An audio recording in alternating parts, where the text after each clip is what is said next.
জিল্লাতি কাকে বলে? বেঁচে থাকা অবস্থায় যেখানে যাবে পদে পদে অপমানিত হতে হবে, এর নাম কি? জিল্লাতির শাস্তি। টাকা থাকবে, সম্পদ থাকবে, সম্মান তোমার নসিবে হবে না, বিবি সম্মান করবে না, বাচ্চা সম্মান করবে না, আত্মীয় স্বজনের কাছে সম্মান থাকবে না, পাড়ায়ও সম্মান থাকবে না, প্রতিবেশীর কাছে তোমার সম্মান থাকবে না। জীবনটা হবে তেজপাতা। তেজপাতা বোঝেন? বোঝেন না? হ্যাঁ, রান্নার আগে এনে একদম মাংসে বা ভালো তরকারিতে খুব যত্ন করে দেওয়া হয়, আর রান্না হয়ে গেল কি ওটাকে নিয়ে ফ্রিজে রাখা হয়, তাই তো? আস্তা পুড়ে নোংরায় ফেলে দেওয়া হয়। তো জীবন তোমার তেজপাতা হবে যদি তুমি কোরআনের কিছুটা মেনে নাও, আর যদি কিছুটা ছেড়ে দাও। আল্লাহকে জিজ্ঞাসা করলাম, আল্লাহ কতটা কথা মানতে হবে বলো? কোরআন বলল, ইয়া আইয়ুহাল্লাযীনা আমানু দুখুলু ফিস-সিলমি কাফা ওয়ালা তাত্তাবিউ খুতুওয়াতিশ শাইতান ইন্নাহু লাকুম আদুউম মুবিন।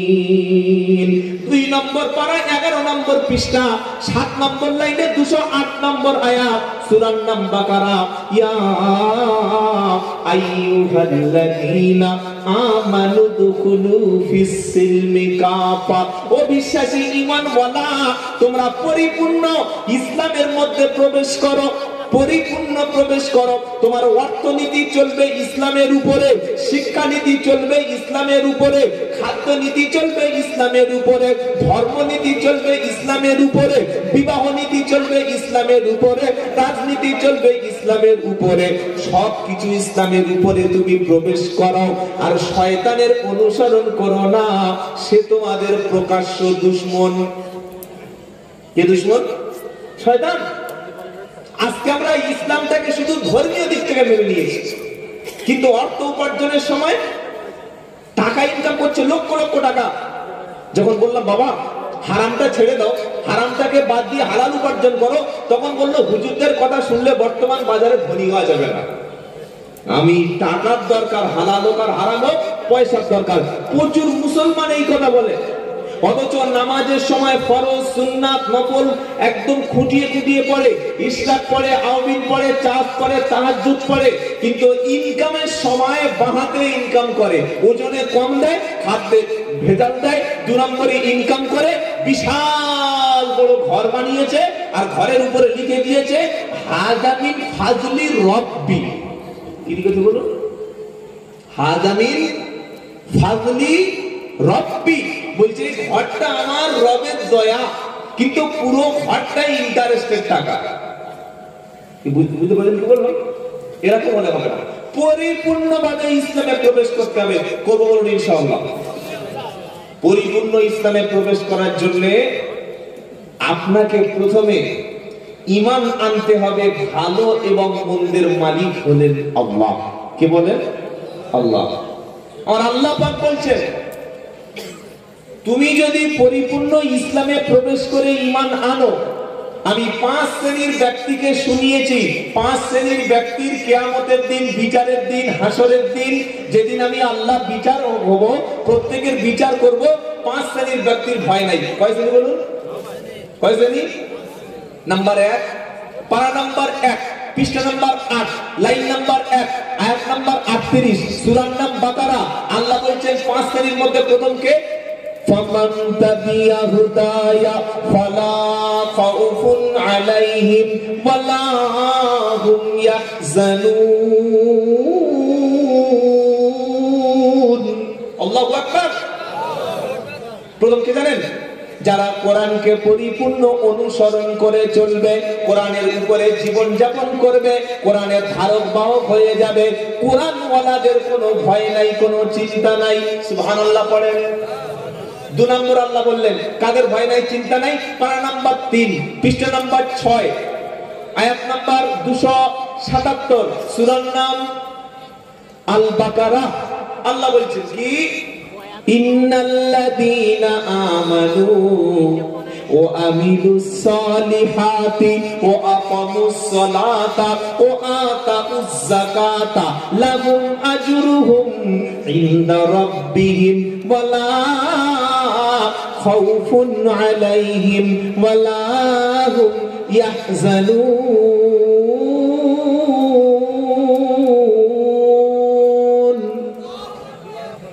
সকলে একটু জোরে বলুন না বাবা। কি বলছেন আল্লাহ?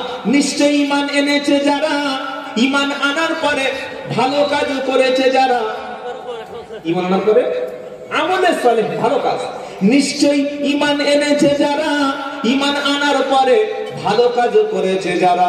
3 নম্বর ওয়াকামুস সালাত, নামাজ কায়েমকারী যারা, ও আতাউজ যাকাত, যাকাত প্রদানকারী যারা। বুঝতে পারছেন বাবা? ঈমান, ভালো কাজ, নামাজ, যাকাত, কটা হলো? 4টি। তাদের সম্পর্কে কি বলছে?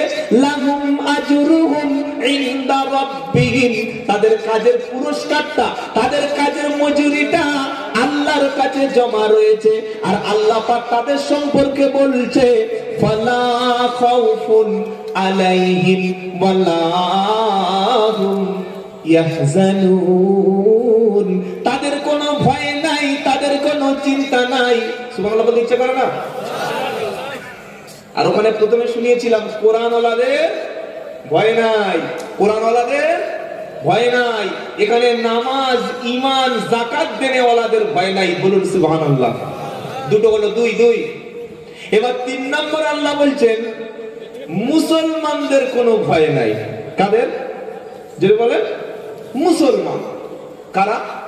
পারা নাম্বার 25, পৃষ্ঠা নাম্বার 16, লাইন নাম্বার 5, আয়াত নাম্বার 68, সূরার নাম যুখরুফ। আল্লাহ কি বলছেন?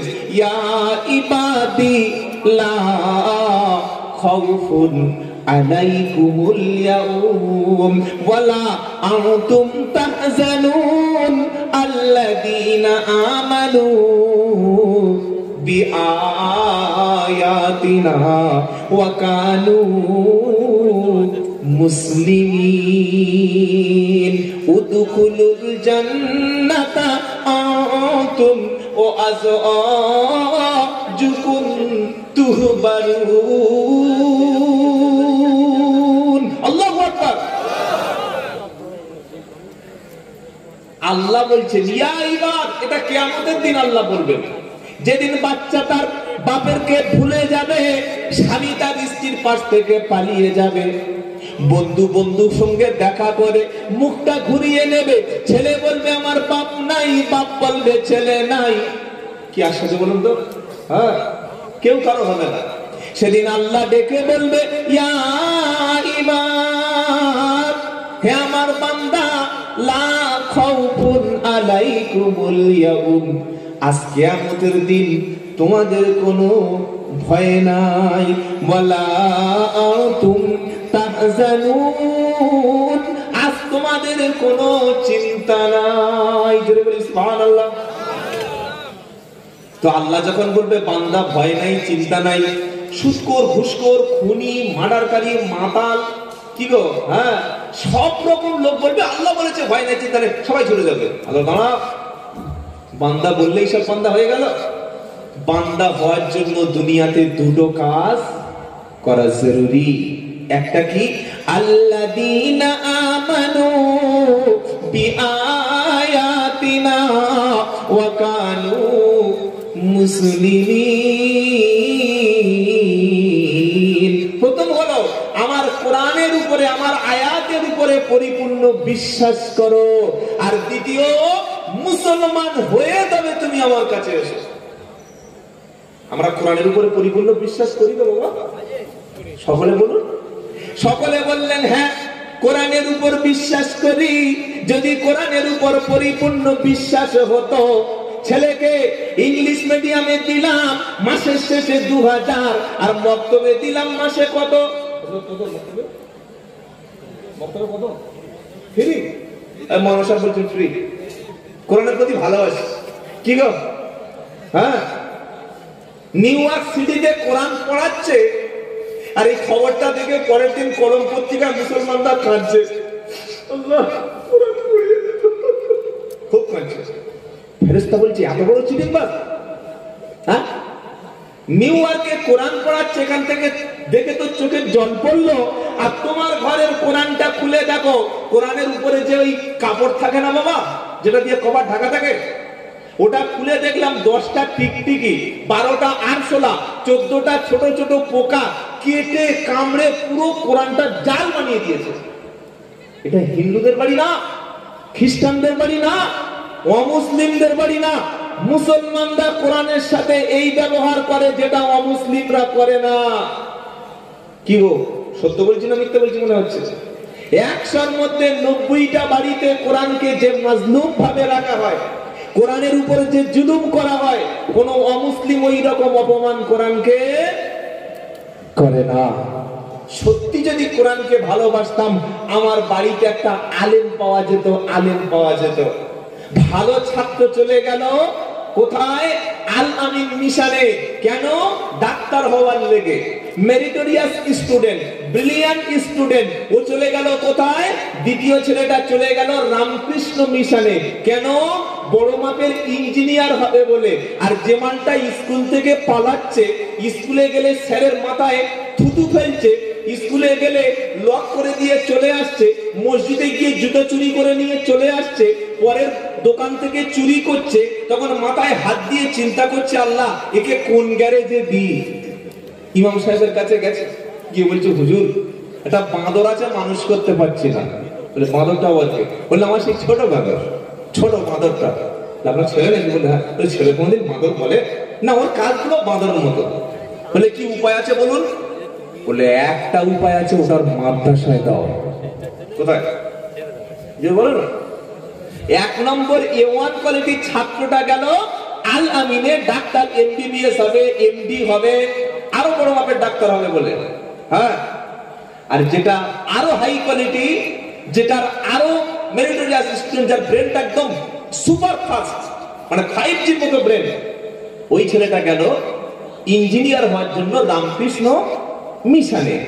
আর জিমালটা পুরো অচল, কোনো জায়গায় চলবে না, কোনো স্কুলে কোনো জায়গায় নিচ্ছে না, ওকে ধরে নিয়ে গেল মাদ্রাসায়। তার থেকে কি আশা করতে পারেন আপনি বলুন? আপনি বলুন, আপনি তো ভালো জিনিসটা আল্লাহকে দেননি। মাদ্রাসায় ছেলে দিয়ে 3 বছর পরে ফিরে এসছে, তখন বলছে, হুজুর বড় দিয়ে ছিল ছেলে, আমার জানাজা পড়াতে হলো না। আরে ভালো মানটা দাও, কি জানাজা পড়াবো? তুমি তো দিয়েছো তো রিজেক্ট মানটা, যেটা চলবে না। সেজন্য প্রত্যেক বাড়িতে ঈমান বাঁচানোর জন্য, ইসলামকে টিকিয়ে রাখার জন্য যেটা জরুরি, প্রত্যেক বাড়ি থেকে একটা করে আলেম বানাবো ইনশাআল্লাহ। বলুন ইনশাআল্লাহ।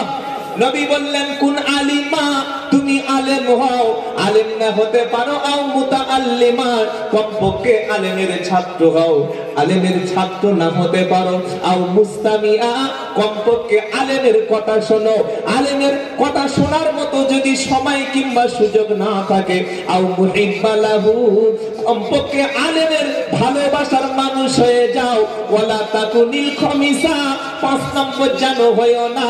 4টে না হতে পারলে তুমি ধ্বংস, তোমার কেউ বাঁচাতে পারবে না। হয় আলেম হও, না হয় আলেমের ছাত্র হও, ছাত্র না হতে পারলে আলেমের কথা শোনো, আলেমের কথা শোনার সুযোগ যদি না হয়, আলেমের ভালোবাসাটা যেন সঙ্গে থাকে, যদি থাকে তাহলে রেহাই, আর তা না হলে কিয়ামতে একদম লাইন ধরে পেটাবে। আলেম বানানো, আলেম বানাবো। ভালোটাকে নাকি অচল? ভালো ছাত্রটাকে। সকলে বলুন ইনশাআল্লাহ। আর উদ্দেশ্য থাকবে আল্লাহ রাজি। কে রাজি? তো 3 নম্বর কিয়ামতের দিন যাদের ভয় নাই, প্রথম কারা? যারা কোরআনের উপর পরিপূর্ণ বিশ্বাস করেছিল। এ বাবারা, আল্লাহওয়ালা ভাইরা, সত্যি যদি কোরআনের প্রতি আমাদের বিশ্বাস, ভালোবাসা, সম্মান থাকতো, আমরা মসজিদে কখনো ইমামকে 6000 টাকা দিতে পারতাম? হ্যাঁ, মসজিদে কোনোদিন 8000 টাকা ইমাম খুঁজতাম? আমার একটা হোয়াটসঅ্যাপ গ্রুপ রয়েছে গোটা ওয়েস্ট বেঙ্গলের ইমামদের। মাঝে মাঝে বিভিন্ন জায়গা থেকে বলে, হুজুর আমাদের মসজিদে একটা ইমাম লাগবে। কি লাগবে বাবা একটু বলুন? কেমন কোয়ালিটি? হাফেজ, কারি, মুফতি, মাওলানা। ওটা হলো ওই যেন 4টে যেন 4 বছর। হ্যাঁ, এমন করে এক দিচ্ছে গ্রুপে যেন 4টে 4 বছর লাগে। হাফেজ 1 বছর, মাওলানা 1 বছর, মুফতি 1 বছর, কারি 1 বছর, 4 বছর যেন কোর্স।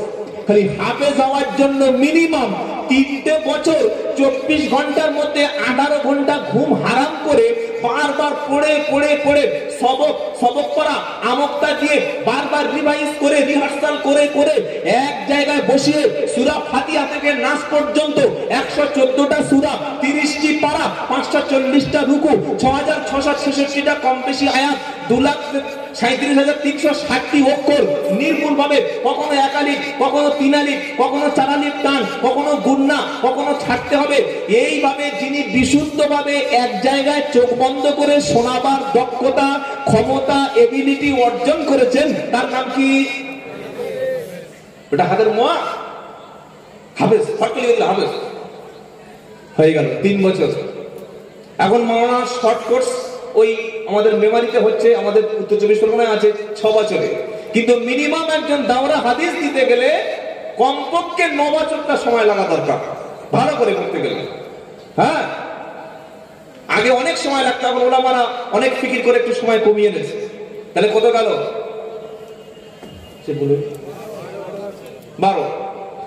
মুফতি ইফতা করতে গেলে এখন 1 বছর 2 বছরই হয়ে যাচ্ছে, আরো এক ধরুন কত 13। কারি হতে গেলে আরো 1 বছর 14টা বছর যার দিনের পিছনে ব্যয় হয়ে গেল, তুমি ফট করে লিখে দিলে হাফেজ কারি মাওলানা মুফতি, বাস কোর্স কমপ্লিট। আচ্ছা, আর কি লাগবে? ইমামের কণ্ঠ হতে হবে যেন দাউদ নবীর মতো। বাহ, হ্যাঁ, দাউদ নবীর মতো কণ্ঠ লাগবে। আর কি লাগবে? ইমামের চেহারাটা হতে হবে ইউসুফ নবীর মতো। বিশাল ব্যাপার, বিশাল ডিমান্ড। আর কি বললে? ইমামটা কালো হলে হবে না, সাদা হতে হবে, সাদা। তাই নাকি? হ্যাঁ। বললে আর কি লাগবে? ইমাম 24 ঘন্টার মধ্যে মাসে 4টে ছুটি থাকবে, মানে মাসে 4 দিন উনি জেল থেকে মুক্তি পাবে। জুমার দিন নামাজ পড়ে যাবে, আর শনিবার আসরে এসে ও মরে গেলেও লাশটা যেন মসজিদে পৌঁছে যায়, এরকম ইমাম লাগবে। হ্যাঁ। আর কি? আমাদের বাচ্চাদের প্রত্যেকের পড়াতে হবে ভালো, মসজিদে যেন একটা কোনো পোকা আরশোলা নোংরা না পড়ে থাকে, উনি মসজিদে সাফাই করে ওটা ওনার করতে হবে। আর কি করতে হবে? আর যখন মুয়াজ্জিন চলে যাবে উনিও আজান দেবেন, যেই ড্রাইভার ওই কন্ডাক্টর। শেষে বেতন কত বাবা? বেতনটা কত? আবার কি বলছে যে মসজিদ কমিটির অনুমতি নিয়ে তবে চায়ের দোকানে গিয়ে চা খাবে। আমি তুমি এটাও লিখে দাও যে মসজিদ কমিটির অনুমতি নিয়ে উনি গোসল করবে, এটা লিখে দাও। এই হচ্ছে বর্তমান কমিটির ডিমান্ড। তো এত ডিমান্ড করলে কত দেবে বাবা? বললে গরিব এলাকা তো 6000। কত বাবা? জোরে বলুন। আমি আব্দুল্লাহ জুবায়ের আপনাদের বলছি, সম্মানের সঙ্গে বলছি, আমার গাড়ি চালাবেন, আমার সঙ্গে খাবেন, আমার সঙ্গে ঘুরবেন, 10,000 টাকা দেবো। কোনো ড্রাইভার যদি থাকে আমার সঙ্গে নামার পরে যোগাযোগ করবেন, 10 দেবো, 10। আমি আপনাকে খাওয়ার দায়িত্ব নেবো, আমি আপনাকে ঘর দেবো, খালি আমার গাড়িটা চালাবেন, 8 মাস 9 মাস চালাবেন, 10 দেবো। আসুন দেখি কেমন আছে। 10,000 টাকা ড্রাইভার হবে না, 6,000 টাকা ইমাম। নাউযুবিল্লাহি মিন যালিক।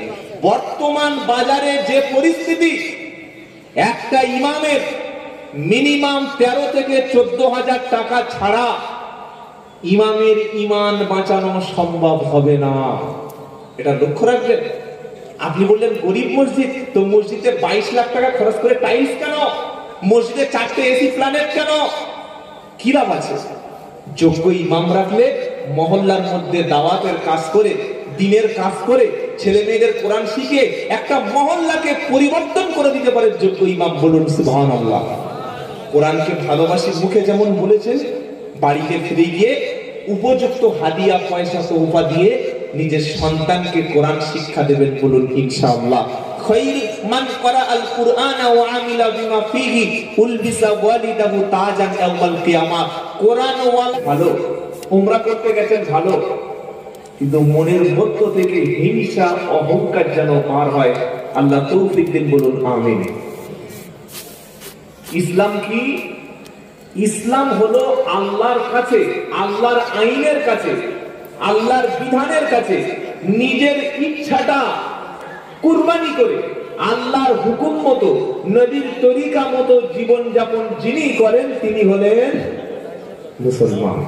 সব ক্ষেত্রে সব ক্ষেত্রে আল্লাহর বিধানের গোলামি করতে হবে। কিছুটা মানলাম আর কিছুটা ছেড়ে দিলাম, তার জন্য কিন্তু লাঞ্ছনার শাস্তি আছে। কিসের শাস্তি বলেন? লাঞ্ছনা। আফাতুমিনুনা বিবাদিল কিতাবি ওয়া তাকফুরুনা বিবাদ ফামা জাযাউ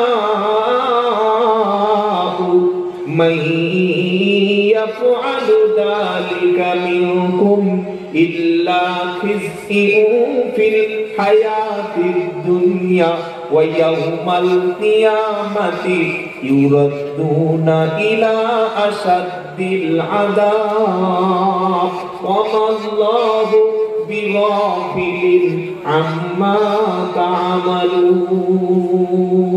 একবার জোরে বলুন তো আল্লাহু আকবার। আপনারা নদিয়ার মানুষ তো? হ্যাঁ, আপনাদের আওয়াজ তো কি গো? এই আওয়াজ তো নদিয়ার না, এই মনে হচ্ছে 24 পরগনার আওয়াজ। নদিয়া, মুর্শিদাবাদ, মালদা, দিনাজপুর এদিকের মানুষের ঈমান অনেক বেশি আর আওয়াজ অনেক বেশি। বলেন তাকবীর। যাদের বিয়ে হয়নি সেই মালগুলো চুপচাপ বসে আছে, ওরা ভাবছে বিয়েওয়ালা লোকগুলো চালাক। একটু জোরে তাকবীর। এইরকম আওয়াজ দিয়ে আপনারা ওয়াকফ সম্পত্তি উদ্ধার করবেন? গতকাল কলকাতায় হয়ে গেল, আগামী 28 তারিখে আবার সম্ভবত জমিয়তের ডাক রয়েছে। সেটা কি? আমাদের ওয়াকফ সম্পত্তি উদ্ধার করার জন্য, আল্লাহর সম্পত্তি বাঁচানোর জন্য ভারতবর্ষের গণতান্ত্রিক মেনে, সংবিধান মেনে আমাদের সম্পত্তিগুলো মসজিদ, মাদ্রাসা, খানকা, ঈদগাহ, কবরস্থান এই সম্পত্তিগুলো বেদখল করার জন্য পার্লামেন্টে বিল আনা হয়েছে। এটা জানেন না জানেন একটু বলুন। শুনেছেন? এখন শুনলেন না আগে শুনেছেন? প্রতিবাদ করবে কারা? ওলামারা। ময়দানে নামবে কারা? ওলামারা। আমরা কি করব? হুজুর আপনি যান, আমি পিছনে আছি, তাই তো না। প্রতিবাদের ভাষা হলো তিনটি।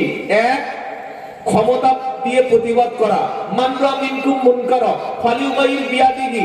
যদি আল্লাহর নবী বলছেন তোমার সামনে যদি শরিয়ত বিরোধী, দ্বীন বিরোধী, ইসলাম বিরোধী কোন কাজ দেখো, ক্ষমতা দিয়ে রুখে দাও। ফাইল্লাম ইস্তাদি ফাবি লিসানিহি। হাত দিয়ে, ক্ষমতা দিয়ে প্রতিবাদ করার যদি ক্ষমতা না থাকে, কমপক্ষে মুখ দিয়ে প্রতিবাদ করো। ফাইল্লাম ইস্তাদি ফাবি লিসানিহি ফাবি কলবিহি। মুখ দিয়ে প্রতিবাদ করার মতো ঈমান, হিম্মত, ক্ষমতা যদি তোমার না থাকে, তাহলে অন্তর থেকে ঘৃণা করো। অন্তর থেকে ঘৃণা করাটা কি ভাই? দালিকা আযআফুল ঈমান, দুর্বল ঈমান। মানে অন্যায় থেকে আপনি ক্ষমতা দিয়ে প্রতিবাদ করতে পারছেন না, মুখ দিয়ে বলতে পারছেন না, অন্তর থেকে ঘৃণাটুকু করছেন না, তার মানে ঈমান বলতে কিছুই নাই। অন্তর থেকে ঘৃণা করে তার থেকে দূরে সরে থাকার নাম হলো দুর্বল ঈমান, সবচেয়ে থার্ড কোয়ালিটির ঈমান। এবার বলুন, আমাদের মসজিদ, মাদ্রাসা, খানকা, ঈদগাহ এগুলো যদি বেদখল হয়ে যায়, আপনি এবং আমি এখানে বেঁচে থাকা আর রোহিঙ্গা হিসাবে বেঁচে থাকা সমান হয়ে যাবে। বুঝতে পারছেন কি বললাম? হ্যাঁ, সেই দিন সামনে আমাদের আসছে। আমরা জীবন দেব, রক্ত দেব, কিন্তু দেশের মাটিতে আল্লাহর সম্পত্তি আমরা বেদখল হতে দেব না। বলি ইনশাআল্লাহ। আসুকুনা যত বাধা, যত ঝড় সাইক্লোন, রসুলের পথে মোরা চলবো। এ জীবন বাজি রেখে বাংলার জমিনে মোরা দিন ইসলামের সাথে মোরা বাঁচবো ইনশাআল্লাহ। বলি মোরা কামানের মুখোমুখি দাঁড়িয়ে, মোরা রাইফেলের মুখোমুখি দাঁড়িয়ে আল্লাহু আকবার বলবো। আসুক না যত বাধা, যত ঝড় সাইক্লোন, দিনের পথে মোরা চলবো। তাকবীর, তাকবীর। কেন জানেন? আমাদের যে দিল, আমাদের যে হৃদয়, এই দিলের মধ্যে, হৃদয়ের মধ্যে আমরা আল্লাহ এবং রসুলের জায়গা করে দিয়েছি। বলুন সুবহানাল্লাহ। কি গো, আমাদের ছোট হৃদয়ে রসুলের প্রেম ছবি আঁকবো। আসুক না যত বাধা, যত ঝড় সাইক্লোন রসুলের পথে মোরা চলবো, এই জীবন বাজি রেখে ভারতের জমিনে মোরা শান্তির সহকারে বাঁচবো। মোরা কামানের মুখোমুখি দাঁড়িয়ে, রাইফেলের মুখোমুখি দাঁড়িয়ে আল্লাহু আকবার বলবো, তাকবীর। মুসলমানদের শ্রেষ্ঠ স্লোগান এটা। জন্ম থেকে মৃত্যু পর্যন্ত একটা ছেলে যখন জন্মেছে তার কানে কি বলা হয় বাবা? গান শোনানো হয়, তাই তো? কি প্রথমে কানে আল্লাহু আকবার, আল্লাহু আকবার। তো ছেলে নার্সিং হোমে হয়েছে, হসপিটালে, আপনি কি করবেন? নার্সিং হোমে গিয়ে, হসপিটালে গিয়ে আর জোরে জোরে আজান দেবেন নাকি? নার্সের মেয়েরা থাকলে দাঁত নার্স মারা দিচ্ছে। আপনি কি করবেন? বাচ্চাকে তুলে মুখের কাছে, কানের কাছে গিয়ে আল্লাহর নাম শুনিয়ে দেবেন। জন্মটা শুরু হলো আল্লাহ দিয়ে, আর জীবনের শেষ নামাজ কি বাবা? বেতনের নামাজ, জানাজা। জানাজার নামাজ 4 বার আল্লাহু আকবার বলার পরে আসসালামু আলাইকুম ওয়া রাহমাতুল্লাহ, আসসালামু আলাইকুম ওয়া রাহমাতুল্লাহ। মুসলমানের জন্ম শুরু হয় আল্লাহ দিয়ে, আর মৃত্যুটা হয় আল্লাহ। জীবনের শেষ শব্দ আল্লাহ, জীবনের শুরুটাও। জন্মের পরে কানে আজান কি দেয়নি, তুমি মুসলমান ছাড়া হওনি। কি গো বাবা? জন্মের শুরু আল্লাহ আর শেষ হলো আল্লাহ দিয়ে। কবি বলছে জন্মের পরে কানে আজান কি দেয়নি, তুমি মুসলমান ছাড়া হওনি। আবার মরণের পরে জানাজা পড়াবে, তখন কোথায় পালিয়ে যাবি? কোথায় যাবে বলুন? এখন আপনি ইসলামকে ঘৃণা করতে পারেন, টুপি দাড়িকে অপছন্দ করতে পারেন, মসজিদে না যেতে পারেন, কোরআনকে দেখলে আপনার কষ্ট লাগে, ইসলামের উপরে চলতে আপনার খারাপ লাগে, আর আধুনিক স্টাইলটা ভালো লাগে। কিন্তু মরণের পরে ইসলামী পোশাক ঘৃণা করতে পারবেন না। মরণের পরে ইসলামিক আদব কায়দা মেনেই কবরে যেতে হবে। আল্লাহ তৌফিক দিক, সকলে বলুন আমিন। তাহলে আল্লাহ কি শোনাচ্ছেন? যে আফাতু উমিনুনা বিবাদিল কিতাবি ওয়া তাকফুরুনা বিবাদ ফামা জাযাউ মান ইয়াফআলু যালিকা মিনকুম ইল্লা খিজইউন ফিল হায়াতিদ দুনিয়া। আমি আল্লাহ তোমাদের উপরে যে কিতাব দিয়েছি, এই কিতাবের কিছু কথা যদি তোমরা মেনে নাও আর কিছুটা যদি মানতে অস্বীকার করো, দুনিয়ার জিন্দেগিতে তোমাদের জন্য লাঞ্ছনার শাস্তি হবে। লাঞ্ছনার শাস্তি বলেন অপমান, জিল্লাতির জীবন। কি গো বাবা? জিল্লা